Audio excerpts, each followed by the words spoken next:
What's happening, everybody? Welcome back to the TB Toycast YouTube channel. And today we're back in the world of Zombie Sailor toys and wrestling's heels and faces as, of course, Mike Awesome. Very, very cool retro. Huge fan of Mike Awesome, so of course I had to pick this up. I believe this is part of Series 4, and definitely a good series. A lot of fun figures in this line. Of course, purple cards this time, which I think is kind of cool. Zombie always gives us different colored cards. Kind of keeps people guessing, keeps it fun. Very, very fun stuff. But yeah, Mike Awesome. This guy, I mean, no pun intended, he was awesome. Like, when I first saw him, it was, of course, early ECW, 1990, well, I say early ECW, late ECW, really, but early for me, because where I'm from, we didn't have any access to ECW at all. The only thing I knew about was what I saw in magazines, but I kept seeing names like Rob Van Dam, and Taz, and Sabu, and Balls Mahoney, and all of a sudden I get ECW on TNN, and Taz is there. He's their world champion. Everything's cool. And then they announce a toy line, a video game. ECW's hitting on all cylinders. And I couldn't get enough of it. I wanted all the figures. I wanted the video game, all that good stuff. Wanted some of the t-shirts. Never got any, unfortunately. I do have a couple now, but never had those original ones. But all of a sudden, Mike Awesome comes in. And this big planned main event for Anarchy Rules 1999, he joins it. It's supposed to be Taz defending the ECW title against Masato Tanaka. Well, Mike Awesome joins in. They make it a three-way dance, and he leaves with the championship. He wasn't even supposed to be in the match. It was so crazy, and that's really what you saw with ECW. And then I picked up the ECW VHS tape. Yes, ladies and gentlemen, VHS Extreme Evolution. It was their first real home video release, and it featured a match on there: Mike Awesome versus Masato Tanaka from ECW November to Remember 1999. And I was blown away by that match, and I knew this guy was going to be something. And honestly, it wasn't too long after that he shows up in WCW, and then he became the Career Killer, and then I think also the Fat Chick Thriller. So it was an interesting run, to say the least. He ends up in WWE in mid-2001 after the WCW buyout, and really his time in the mainstream wrestling scene wasn't ever the same. He did show up at the ECW One Night Stand pay-per-view in 2005, about 4 years later. Had a great showing once again with Masato Tanaka, and then again, you never saw him again. Unfortunately, Mike Awesome passed away a few years after that, but his legacy will live on, and he was always going to be one of my all-time favorites. So very cool to finally get him in action figure form again. Not a lot of Mike Awesome figures out there. We have the original San Francisco Toy Maker ECW figure, which I think is a standout. It's a good figure. We also had a Toy Biz WCW figure. Is that it? Is that the only ones we got? This is the third one ever. So pretty crazy to think. I don't think he had any Japanese figures. He might have, though, but I don't believe he did. Of course, we got that power mullet. We got the classic black trunks. Very no thrills, but he was an amazing talent back in the day. Mike Awesome, 6'6", angry and mean, weighed 292 pounds, from Tampa, Florida. One of the most agile big men in wrestling history, no doubt about that. Has little difficulty soaring through the air and sending his any size opponent flying across the arena with his awesome bomb. Known for his show-stealing classics with nemesis Masato Tanaka. Of course, Wave 4 included the Bloody Ric Flair, which I did pass on that one, and I'm glad I did because I ended up getting him in blue later on. Abdullah the Butcher, Bad News Allen, a.k.a. Bad News Brown, Yoshihiro Tajiri, and then, of course, Mike Awesome. Awesome, and these three will all be unboxed on the channel, plus Flair in blue. In fact, that's not the only awesome figure. Also, the Gladiator I picked up. That will be unboxed down the road as well. Kind of representing his time in FMW, which is really, really cool. But, the Zombie Sailor figures, I like. I love the ECW kind of trademark there. The WWF trademark, very, very cool. I say trademark, kind of like representation.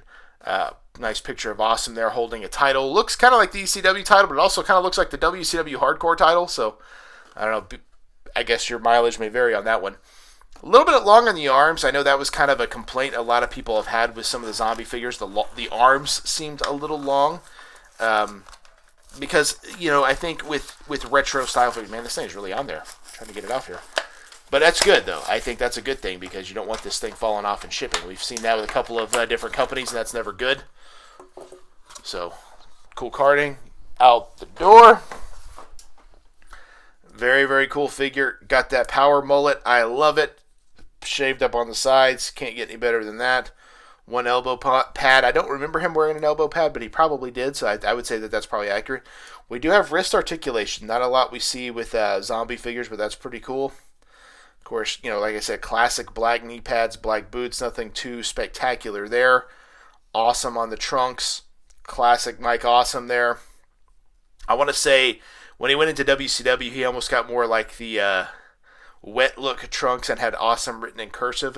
I may be misremembering that, but I want to say that's the case. I do like these arms, though, because I feel like these are good power bomb arms. Like if he's going to power bomb somebody, that's how you're going to do it. So I don't hate that at all. I do know, like I said, I really like this figure a lot. I think Zombies figures look so much better out of package than they do in package, which is an interesting thing because you wouldn't normally think that, but that looks really, really good. Looks like Mike Awesome standing. Looks like a small version of Mike Awesome, which is really cool. Like I said, Mike Awesome is one of those guys. I would love to see more figures of him. I know Major is seemingly doing some Big Rubber Guy Extremes, is what they're calling him, which are kind of ECW-based Big Rubber Guys. How cool would Mike Awesome be as a Big Rubber Guy? I would buy it all day.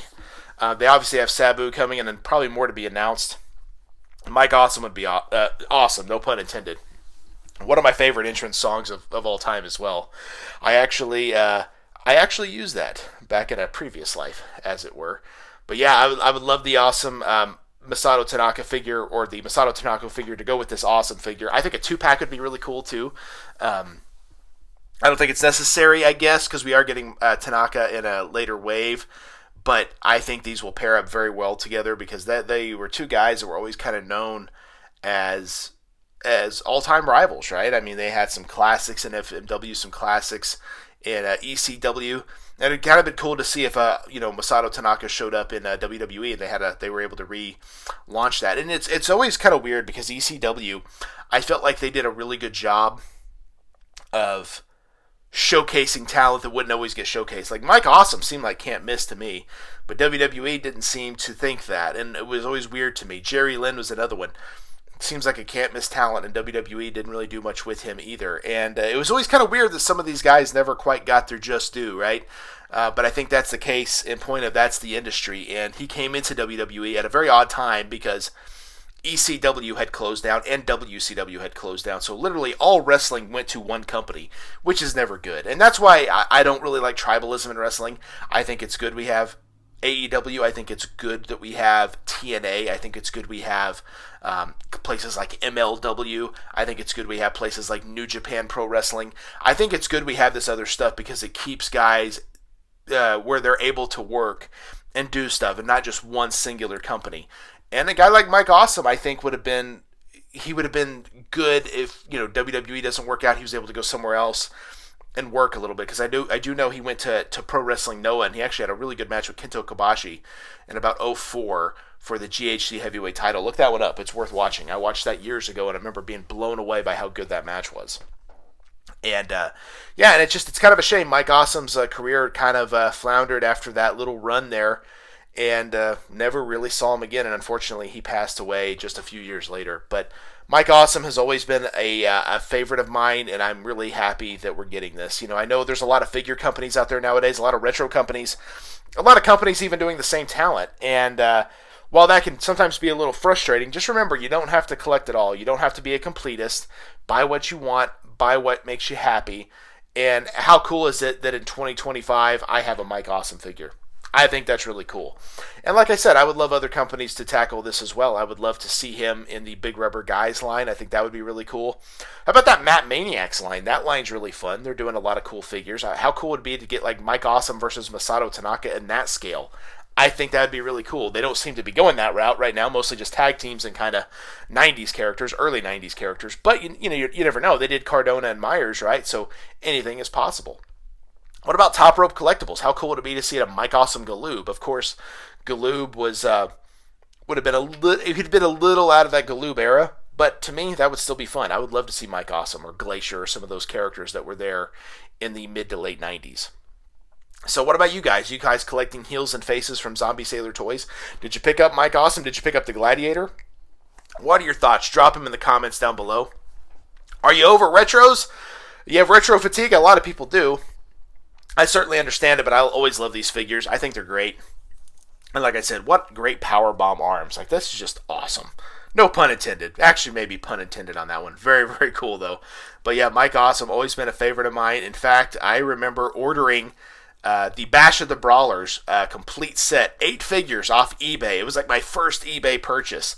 And I had to go to the grocery store. I didn't have a driver's license yet. I did go to the grocery store with my dad, and I had to say, I need a money order. And the money orders cost 49 cents. So 50 cents essentially. So I was like, here's my money, and here's another $1. They gave me the money order.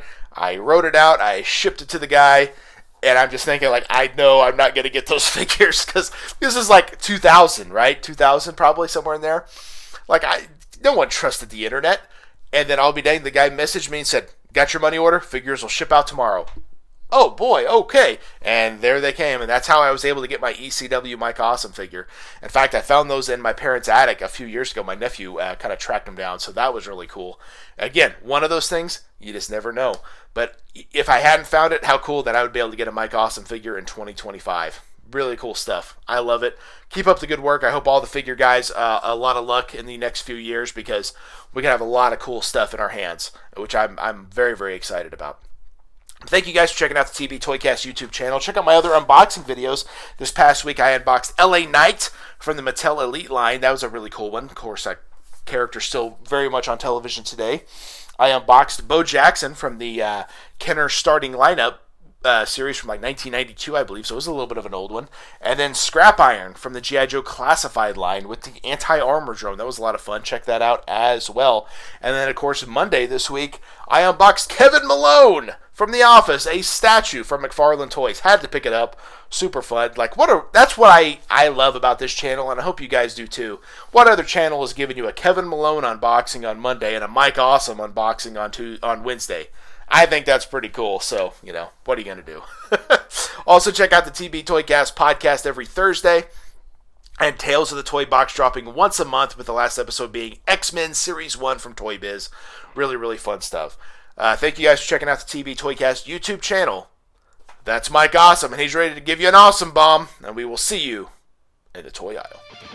Yeah. One more time.